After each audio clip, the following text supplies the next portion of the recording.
Things are never so bad that they can't get worse. As for Venezuela, no one ever saw an impending crisis. Despite possessing one of the best-known oil reserves in the world, Venezuela is in the midst of a severe economic crisis. Venezuela's historic oil bonanza was eventually erased by spiraling price hikes, pervasive corruption, and illogical economic thinking. On the other hand, life couldn't possibly be any better in Norway. Today, Norway is one of the wealthiest countries in the world, and oil and gas production makes up 20% of its economy. In comparison to other European nations, the nation enjoys a fairly high quality of life and a tightly knit welfare system. This is a tale of two countries with conflicting experiences. Above all, the impending crisis in Venezuela begs the question of what really went wrong. How did they go from being a country flowing with milk and honey to becoming the country with the highest homicide rate? Venezuela was the richest nation in South America in the 1970s. Oil funds were pouring in, and migrants from the region were being welcomed there rather than coming from there. Today's image of the country is totally different. The Venezuelan economy dropped by more than half between 2013 and 2019. Similar to Ukraine in 2022, 1/3 of its total economy vanished in just 1 year. As a matter of fact, 7 million individuals have left Venezuela since then, and this is happening in a country with 300 billion barrels of oil. That's almost 4 times that of Russia and 11 times more than China. Currently, about 90% of people are considered to be poor. With the exception of a small elite, food and essential medications are frequently scarce or prohibitively costly. Over 4 million Venezuelans have abandoned their homes, and many of them have ended up with neighbors who are ill-equipped to take them in. In addition to the population's lack of food, the gross domestic product of the country later dropped by 80% during the course of the decade. Caracas, the nation's capital, would have the highest crime rate of any city on earth in 2015. Bitter divisiveness, which the populist Chavez fostered until his passing, developed into anti-government public rage and ruthless regime repression that were crimes against mankind. 2 men from the same political party have been in charge of the country since 1999. Hugo Chavez served as president from 1999 until his passing in 2013, when Nicolas Maduro took over. The Supreme Court, the Electoral Council, and a large portion of the legal system have all come under the socialist PSUV party's authority over the last 20 years. As a result, the framework of checks and balances have been significantly undermined, while the president's role has increased in authority. Evidently, the peaks are very high in Venezuela. Oil costs not only generate a ton of revenue, but also drive down the cost of imports. Venezuela had a greater GDP per person than either Spain or Greece in 1970.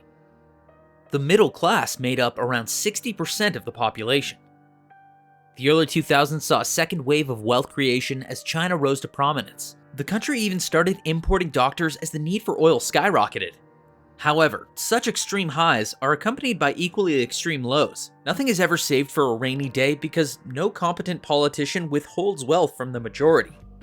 The world's largest crude oil reserves are found in Venezuela. The absurdly easy money they provide is truly a resource curse that's far too frequently supported commercial corruption, government waste, and civic complacency throughout the 20th century. Chavez's dictatorial government turned that Venezuelan fantasy into destruction in the 21st century. For once, it did direct the petro-riches to the underprivileged. Many barrios saw their first schools, clinics, and water pipes. However, crazed economic negligence and misconduct resulted when oil prices surged from less than $8 a barrel during Chavez's presidency to more than $100 a barrel just before he passed away. The administration insists that opportunists are to blame for Venezuela's issues. Similar arguments include the claim that selfish consumption and short-term investment are more prevalent in the country. Politicians who offer giveaways are more popular with voters than those who have the foresight to put money away. Venezuelans no longer have faith in the collective authority of the state after decades of egregious mismanagement. But all these depressing stories of Venezuela are just the direct opposite of Norway. The country has long been seen as the model country for a successful socialist capitalist mixed economy. The nation has one of the greatest GDPs per capita in the world, only being surpassed by Switzerland and a few micronations.